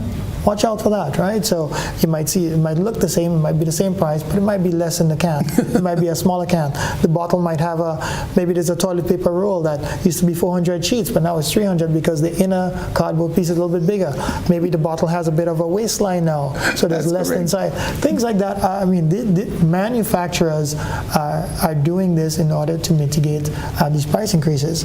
In Grenada, we have a culture of asking for discounts, and there's absolutely nothing wrong with asking for discounts. Hey, can I get a discount? The answer could be yes or no. Maybe you won't get it at the supermarket, but certainly at some of the hardware stores inside, you know, you might.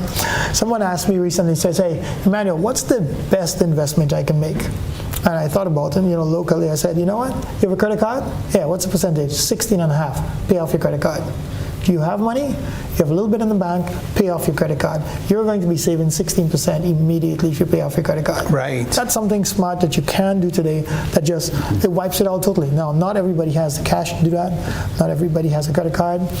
But if you do have a credit card and you're carrying a balance and you can afford to pay it off, be smart about paying it off. If you don't have the cash, maybe you can borrow a little bit from a bank at 6% and pay off that 16%. Yeah, pay off loans if you can, starting with the highest interest rate ones and coming down. You need to get more efficient. Clive talked about it. It's about monthly running utilities, your water, your electricity. You need to be more efficient. How many times are you going to stand in front of that refrigerator? You're draining you're running up your utility costs. Light bulbs, fans, transformers. We have to adjust our behavior to little by little. These are the small levers that we have locally that we are in control of that can help us bit by bit. What about switching banks, switching financial institutions? That would give us a better deal. You've been around with this institution for quite a while, and another institution say to you, look, we can take this over and we can give you something much more attractive. I mean, if you're consolidating loans, you're consolidating facilities, you might want to shop around. If you're building a home, you're constructing something, you're making an investment into a business, you definitely want to shop around. The banks are pretty much on the same page. I mean, we're coming to a position where we're really going to have just two institutions, really, Republic Bank and Co-op Bank, and then ACB, sorry, three, ACB. If the Scotia, what used to be in the sky, what used to be, what is FCIB goes through, that sale goes through to become Co-op Bank. If that happens, Republic has already consolidated with Scotia, and then we have ACB. So we really have the three. Okay, just hold on a little, Emmanuel, we've got a caller. Sure. Caller, good evening. Thank you for calling. Yes, sir, good evening. Yeah. I'm saying that we're talking about agriculture, Yes, I'm very happy to hear about it. But one thing I want to say to you, that if we look for market on the outside, for the goods that we can produce, it would encourage much more people to go down into agriculture. So when I hear you talking about agriculture, it makes me feel very good. Okay, sir, that's all I have to say. We must look for market on the outside. Thank you very much, sir. Thanks for your contribution. Yeah. He's talking about export, all right? So we're a net importing country. In small terms, it means we import more than we export. We have to find the money to pay for those imports. He's absolutely right. The more we can export, more GDP we're creating. We're creating more goods that we can export, and so it's going to help us balance a little bit better. Yeah. It's not a bad idea to grow our export sector. It's a very small one today. Yeah, but Emmanuel, that is a concern. We're importing so many things into our country. Some things which I think we can do for ourselves here.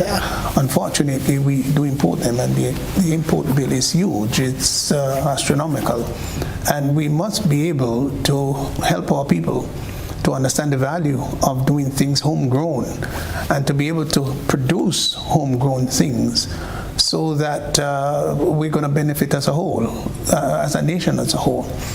We have another call on the line. Yes. Sorry about that. Caller, good evening. Good evening. Yes, go right ahead.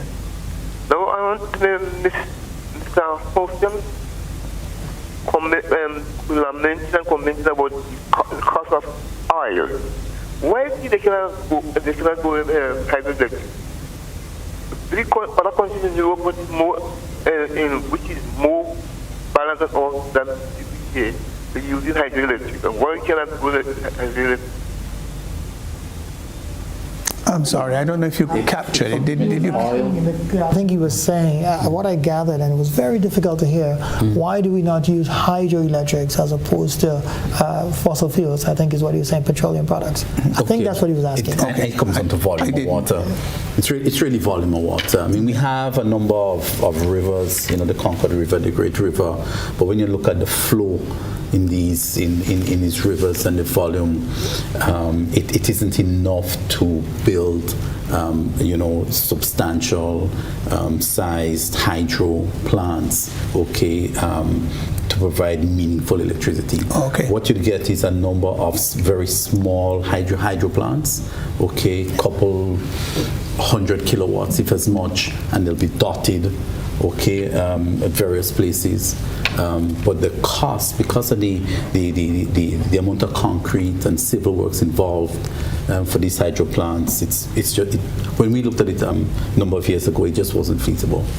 And then building it is one with a high capital cost, but then you also have to have the transmission, or the interconnection to the lines, because a lot of these are in sort of remote places to get the best flow, right? And then you have to build a connection line, to the grid, which is another cost. So we just don't have the volume. I mean, you look at Dominica have hydro, St. Vincent has some hydro with Cumberland, but Grenada, we don't have that volume of water. What a pity though. Yeah. So let's just go back. Our neighboring country of St. Vincent and the Grenadines, we've been doing quite a bit of business with them. Agricultural produce we've been getting from St. Vincent and the Grenadines. To me, I think that's rather shameful, because all of these products that are being brought in, agricultural products that are being brought in, we have traditionally had that in abundance. More and more every year, it seems to be depleting. Now, let's also look at animal husbandry, for example. Somebody said to me, who came in from New York recently, can you show me where I can just look at a cow, for example, in Grenada? And I couldn't think about a place that I could bring her and show her, well, there is a cow, there is a bull. So all of those issues, every household had an animal, whether it's rabbits or fowls or goat or sheep, and as the case may be, that has dwindled remarkably over the years, and so our import bills have been very, very high, and this is not advantageous to us, is it? No, it's not. And then you use the word shameful. It's a little bit strong. I mean, if we were exporting the same amount to them, I would say we could. But you're right. It goes into the part of the import, and it's traditionally an area that something that we would not have done. Something that, we would obviously be able to grow our own and manage our own. And there's nothing wrong with importing. Having centers of excellence. For example, if Stephenson is a center of excellence for growing up or producing a particular product, or growing a particular animal husbandry, like you say, there's nothing wrong with that. But then we should have the counterpart here. What are we a center of excellence for that we can then export it? So there's an exchange of a trade of services to help keep us balanced. Consumers again need to just think back to just 2 years ago when we were in COVID and we were under lockdowns. Lots of people, talked about this. They went out today. They went back to the kitchen gardens. Yeah. They started planting things again. I did it, right? Yeah. It was my first time, but I did it. It didn't stop you, mind, did you? Well, it stopped, but I didn't stop. The desire is still there. But this is what happens, right? Okay. You get busy and you get involved in so many other things. But actually, every little bit helps. And if you can run that little bit of subsistence farming, that's not only is it healthy for you, it's a good thing. It lowers your food bill that little bit. Yeah. And a while ago you mentioned, agribusiness and export. Yeah. And I think one of the main things is sustainability and having a constant flow of product.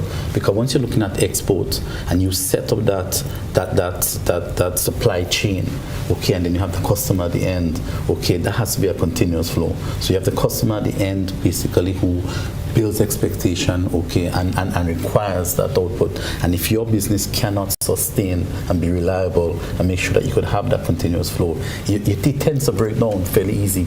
And I think that's one of the important things that we have to really concentrate on Grenada, because sometimes we do things which is seasonal. We have a surplus on the market and things start and then they go under and they come back up. But having that continuous flow, and with that then improving it, so continuous improving and making things better, whether it's volume, quality, or what have you, or even delivery, okay, then you could start getting into that, a good, efficient export market. Right. You go back to the cost of electricity we're talking about. So these are all very good thoughts and very good ideas, but it does come back to this energy independence. When you think about, we're in COVID, secondary processing storage. We have very little stored outside the supermarkets on the island.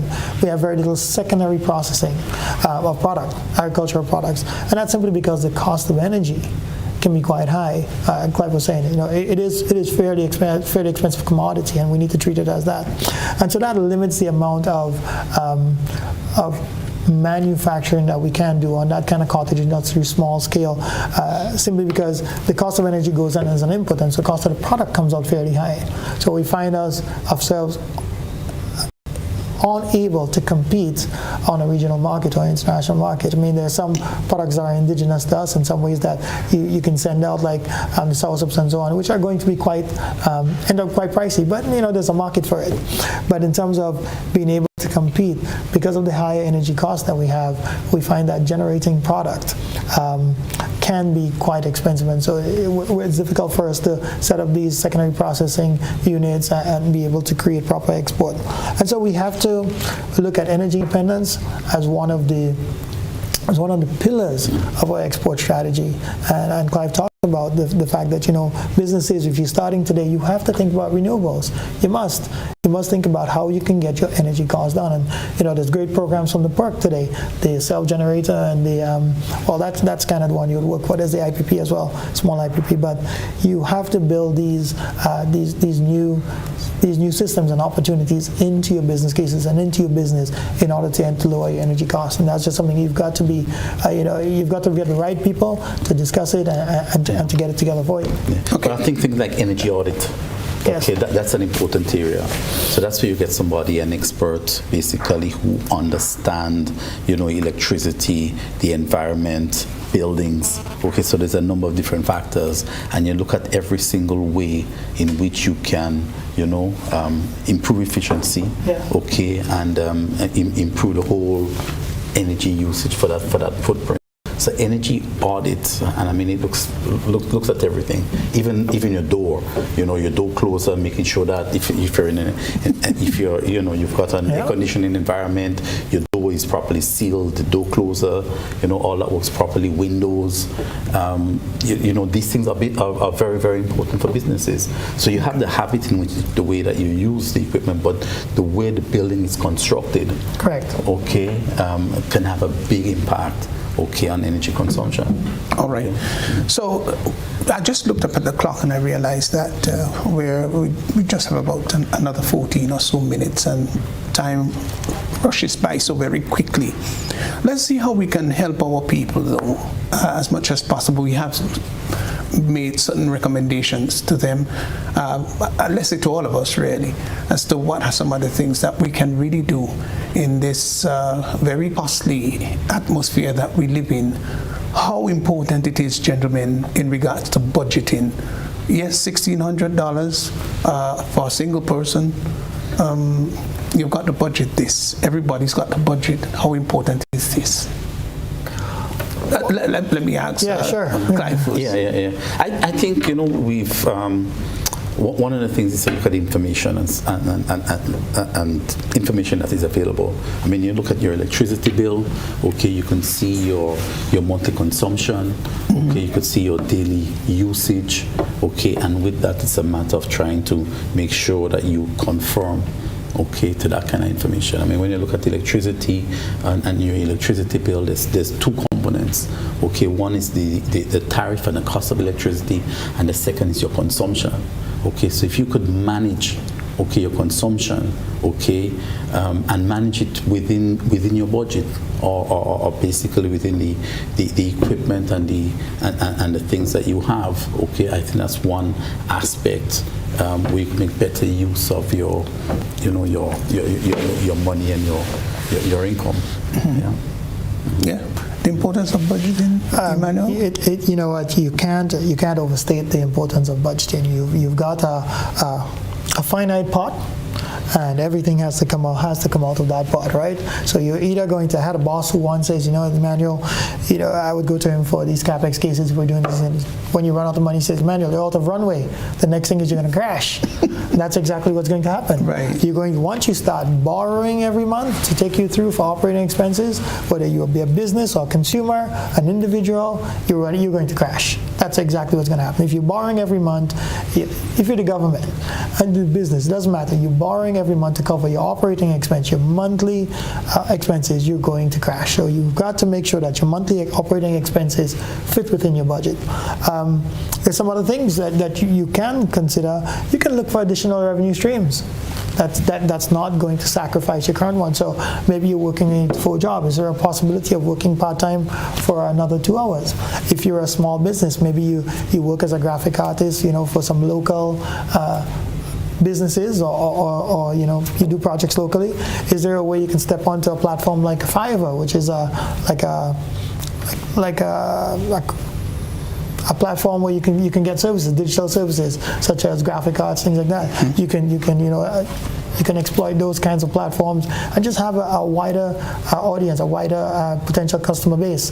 So you've got to think of ways and explore what's available to you to try to, one, budget, yes, very important, but maybe you increase that part as well. You go from 16, you get to 2,500. It certainly is not as difficult, and you've raised your standard of living a little bit. And what about our young people? Because a lot of our young people are saying, we are here now, we don't have opportunities, there don't seem to be too many things that we can get involved in locally, there don't seem to be any great opportunities. What about online? Are there those sort of online opportunities? Our young people are their whiz. I mean, they are just brilliant when it comes to information technology. Can they now use that with online opportunities out there to enhance their economic status? But you're absolutely right. This is the beauty of it, right? This is the beauty of that online piece. Some people say technology is the great equalizer. And it is in so many ways. I used to be an audio engineer. I did that for a number of years. In my time, you just produced music for or ads or whatever for people that you knew. Today, you can advertise your services on many platforms. And you could providing audio services, graphic services, many different types of engineering services, AutoCAD services, draftsman services for people all over the world.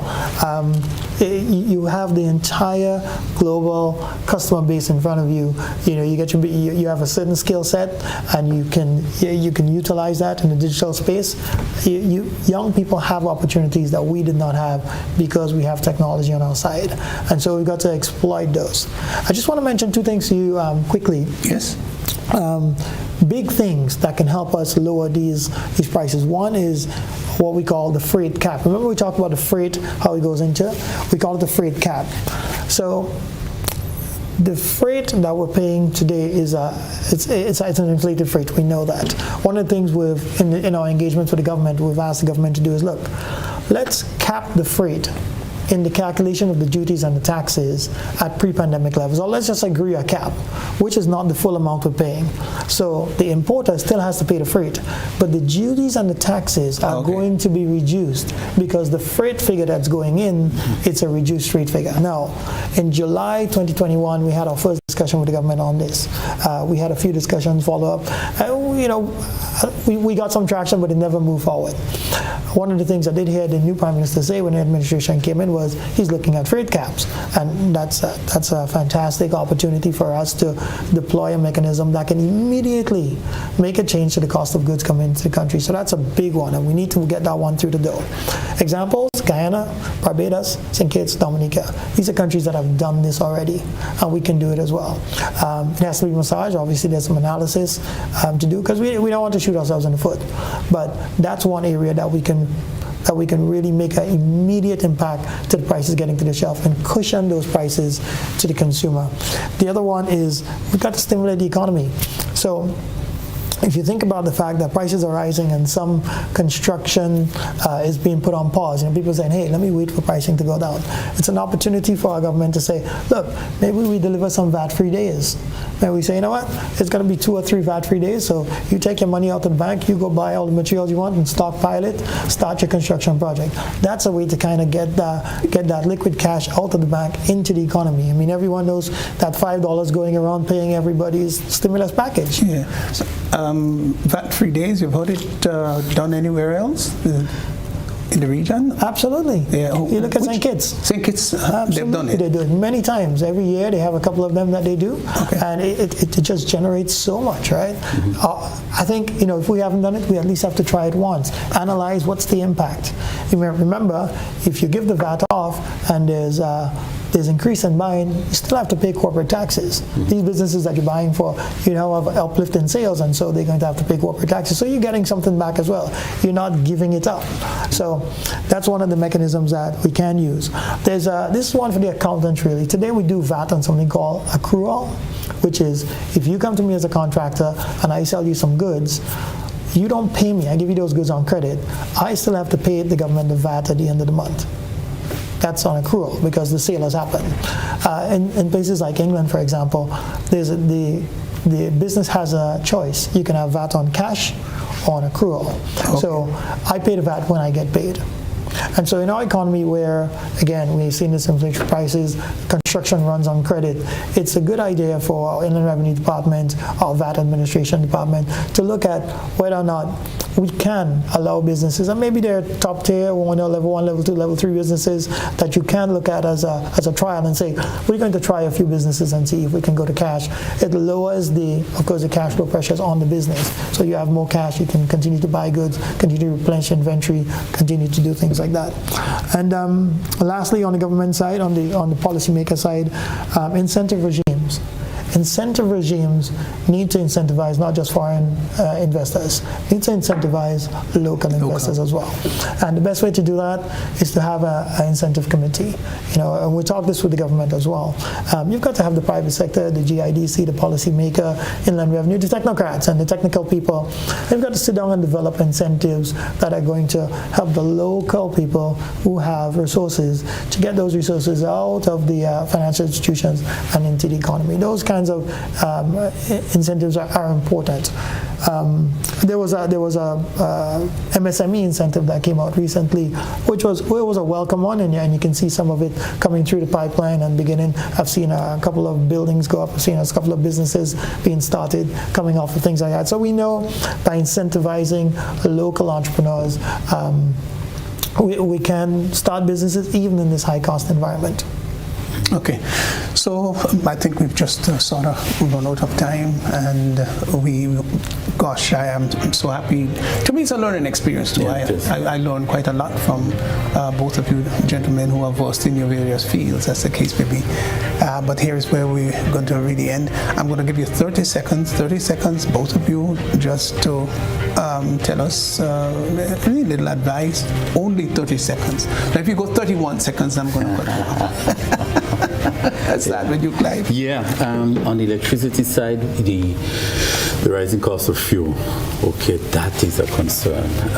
Where it goes, does it continue to increase? Does it taper off and go down? I mean, we have seen it go down slightly, but will it continue to go down or go up? It's difficult to say. So I think it's really tough times.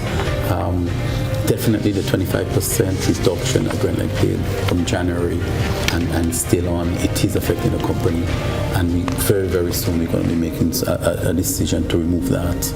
Okay, and what that means, and what that means is that with the tariff was like 40 cents for domestic customers, and with the 25% reduction it went down to 30. It means that non-fuel, would go back to where it was at 40 cents. Emmanuel, your turn. I'm going to spend took 31 seconds, so I'll give it 20. I'm going to spend my 29 seconds talking about businesses. You have to be smart about purchasing. You have to purchase higher value goods to offset the freight percentage. Fast moving items, that's what you want to get into inventory in and out. Keep that cash flow moving. Payment terms with suppliers. Those who come under pressure, you want to try to maintain what you have. Pay your bills on time so you can maintain your payment terms. Stay away from unnecessary debt.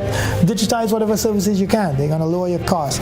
Opportunities to reduce costs. Clive talked about it. You've got to think about renewables, get those proposals in front of you, and start moving in that direction. And you're going to get more of what your existing asset base, your human resource.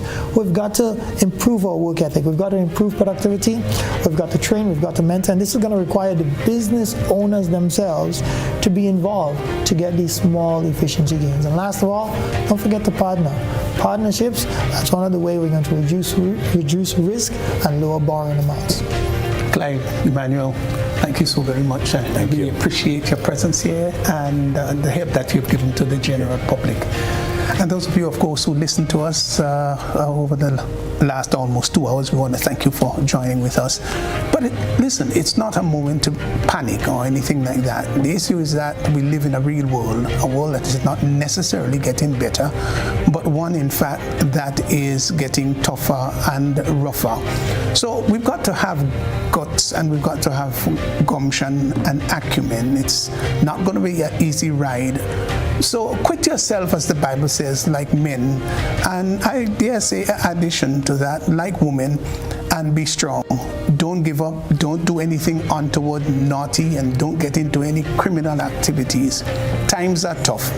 Toughen up yourself, toughen up your character, and I tell you what, with the help of God, you shall overcome and you shall succeed. That's all the time we've got tonight. We want to thank you so much for joining us. Until next time, Stephenson, Worme. Good evening.